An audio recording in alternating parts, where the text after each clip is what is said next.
Kembali lagi bersama saya Priga Matepali. Kali ini saya akan menjelaskan pembukaan catur yaitu Black Mardimar Gambit.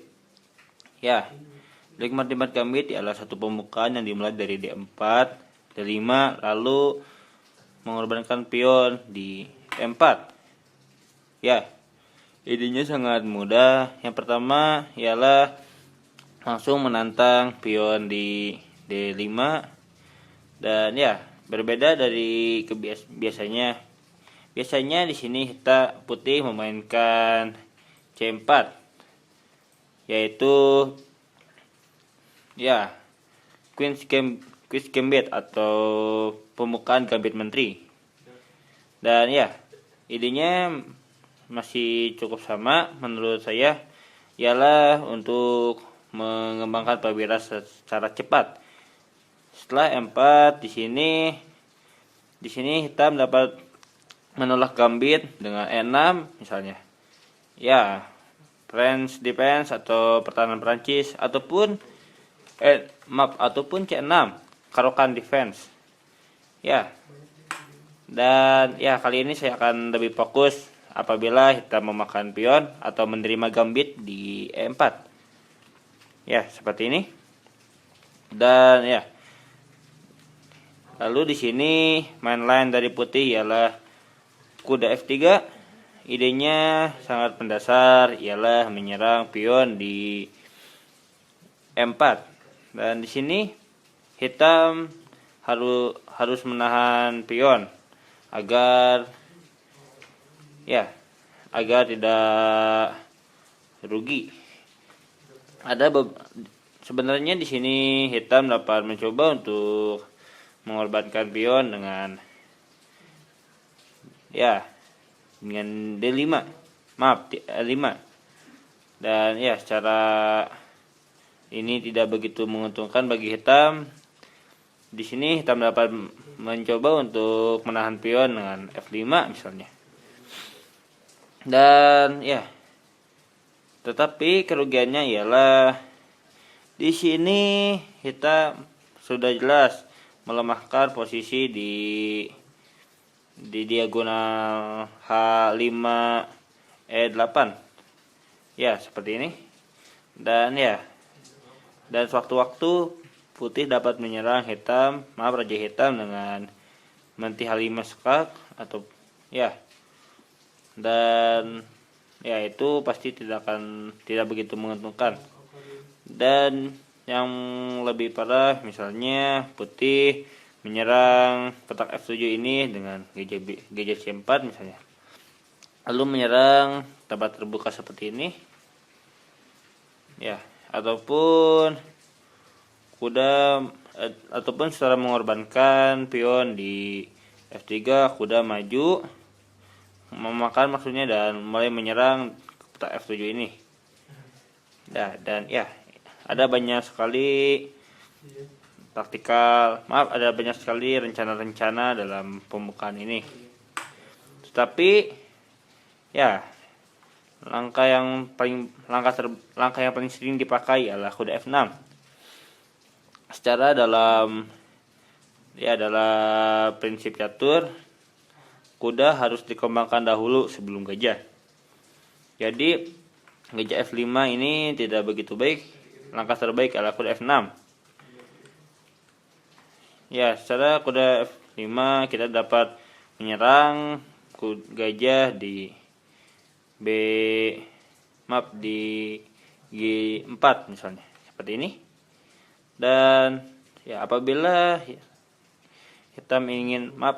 gajah hitam ingin menahan pion di E4, di sini gajah harus menghindar menuju G6.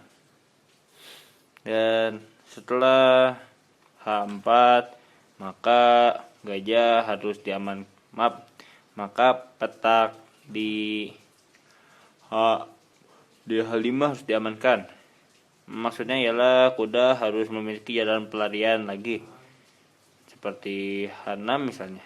Lalu setelah ancaman menuju H5 maka gajah dapat mundur menuju H7. Tetapi kita dapat melihat posisi seperti ini.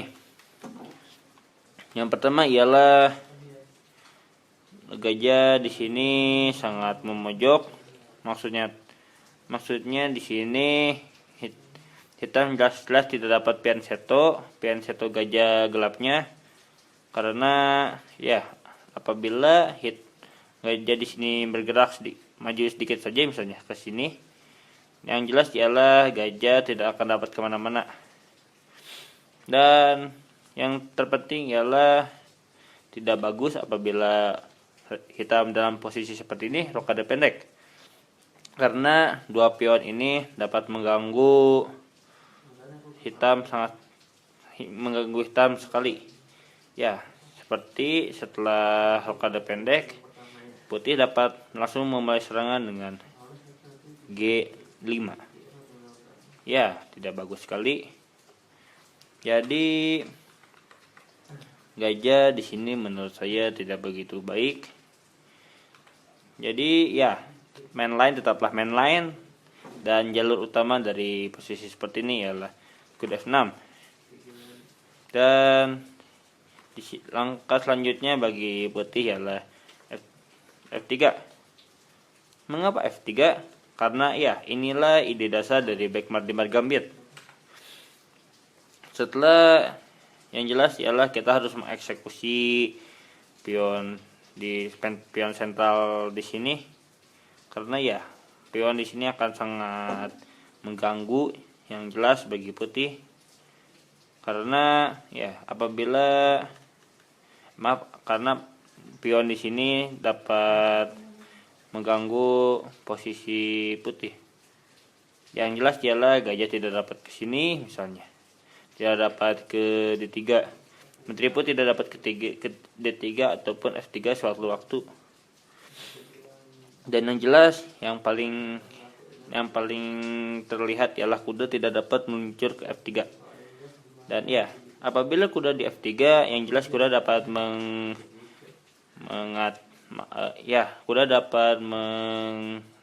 menguasai petak pusat di sini seperti ini. Dan ya, suatu waktu kuda dapat meloncat menuju G5 untuk menyerang F7 misalnya. Tapi karena petak di sini diblokade, makanya hal itu tidak dapat dilakukan.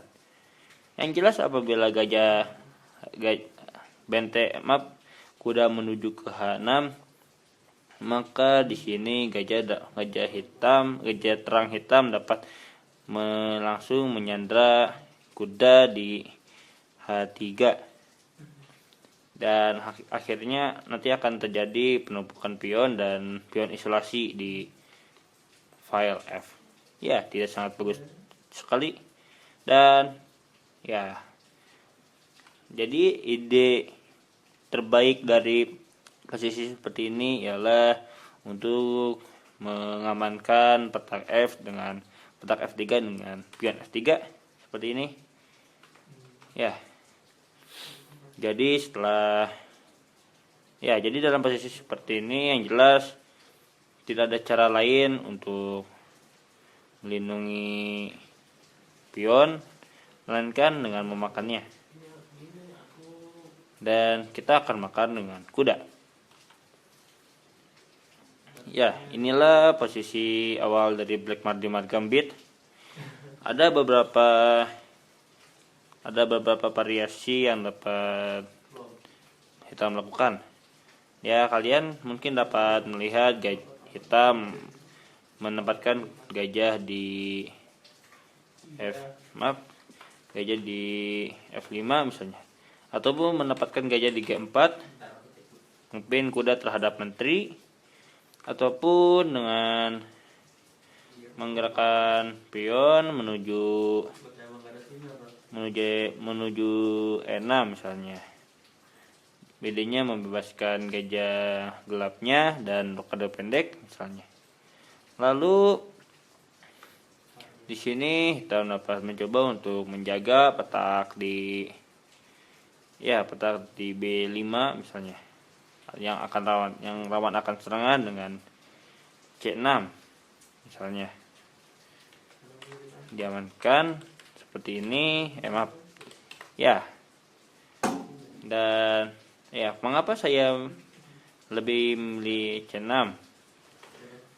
Karena ya maaf, A6 menurut saya tidak kurang begitu baik. Karena dalam posisi seperti ini, ya hitam disarankan untuk rokade pendek, karena di sini hitam hanya membutuhkan 2 langkah menuju rokade pendek, sedangkan ya maksud 2 langkah ialah menggerakkan pion, lalu menggerakkan gajah dan rokade pendek. Ya 3 langkah maksudnya. Tapi dalam posisi seperti ini, apabila hitam benar-benar ingin rokade panjang, hitam yang jelas harus menggerakkan kuda, misalnya menuju sini. Lalu yang jelas ya, petak ini tidak begitu aman karena akan rawan serangan terhadap pion di D4. Jadi ya, ada beberapa langkah untuk hitam rokade panjang. Misalnya menggerakkan gajah menuju sini 1, lalu membebaskan menteri 2, dan menggerakkan kuda 3. Maaf, 3 misalnya ke sini ataupun ke sini 3, lalu rokade panjang 4 langkah. Berbeda dengan tadi, hanya membutuhkan 1, 2, dan 3. Misalnya, maaf, ini harusnya di sini. Ya. Dan ya, ada banyak sekali ide-ide dalam Black Mardiman Gambit. Dan ya, satu hal yang ingin saya tekankan dalam Black Mardiman Gambit ialah ya, Rider Gambit, yaitu menteri kali F3. Dan yang jelas ialah hitam hitam lagi-lagi mencoba untuk mengorbankan pion untuk mendapatkan pengembangan perwira yang sangat cepat. Ya, bahasanya sangat tinggi. Lalu di sini putih dapat mengambil tempo dengan mengancam menteri di gajah gajah E3. Lalu setelah menteri menghindar seperti menteri D8, ya maka putih dapat memblokade, menghalangi file D ini, lalu mencoba untuk rokade panjang, yang artinya benteng akan berada di file D yang terbuka ini. Ya, sangat dahsyat bagi putih untuk melancarkan inisiatif atau melancarkan serangan. Yang pasti ialah menteri B4 akan berujung kepada trap yang kalian mungkin sudah mengetahuinya, yaitu Halsar Trap, yaitu gajah G5. Gajah G4. Ya, mungkin saya akan memperlihatkannya sedikit. Gajah menyerang, kuda maju, dan ya, apabila gajah makan maka hasilnya skakmat. Jadi di sini menteri aman. Makanya petak ini harus dilindungi seperti ini. Lalu menteri akan maju dan menyerang kedua perwira. Sangat dahsyat bukan? Dan lagi-lagi ancaman mat 1 di sini masih sangat berbahaya. Ya, kalian pasti sangat mengerti ini. Ya, seperti itulah Black Mardiman Gambit. Dan ya, dalam posisi seperti ini juga hitam dapat mencoba untuk menggerakkan menterinya menuju G4, mengancam menteri di sini. Lalu di sini putih dapat menyempurnakan pengembangan perwira dengan rokade panjang.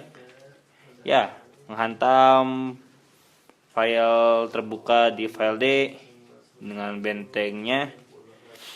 Lalu di sini hitam dapat mencoba untuk memakan menteri, tetapi ya hal itu akan memperburuk situasi bagi hitam setelah kita makan dengan kuda. Ya, dalam posisi seperti ini, yang pertama ialah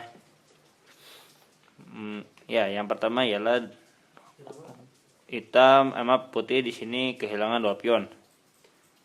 Seperti ini. Kita lihat. Ya, tidak cukup merugikan bukan? Apalagi dalam turnamen-turnamen yang sangat berkompetensi, pasti ini akan sangat merugikan bagi putih. Tetapi di sisi lain ialah di sini putih mengendalikan file D yang terbuka, beda dengan pembukaan-pembukaan yang lainnya. Kadang benteng di sini hanya sebatas mengendalikan petak semi terbuka, file semi open file misalnya. Berbeda dengan open file yang sangat-sangat terbuka. Yang jelas, hal lainnya ialah di sini putih hanya memerlukan satu langkah lagi untuk menyempurnakan pengembangan perwiranya. Seperti rook 3 C4 menyerang petak F7 misalnya. Dan di sini guide kuda 3 perwira ditambah 1 benteng sudah berkembang dengan lumayan bagus. Tetapi hitam hanya mempunyai kuda yang sudah dikembangkan dan pionnya pun belum ada yang bergerak dari hitam. Ini kita pasti dapat melihatnya dengan sangat mudah. Dan walaupun pembukaan ini tidak begitu layak untuk dimainkan dalam tingkat turnamen tetapi kalian dapat mencobanya untuk sekedar menghibur misalnya, atau dengan mencoba untuk mencari gaya baru dalam hal pembukaan misalnya. Walaupun tipikalnya seperti Dennis Gambit mengorbankan 2 pion, tetapi Black Mardimar cukup asik untuk dimainkan. Walaupun tidak terkenal Dennis Gambit yang benar-benar sangat terkenal. Terima kasih atas perhatiannya. Mohon maaf bila ada kesalahan. Please subscribe-nya dan sampai jumpa.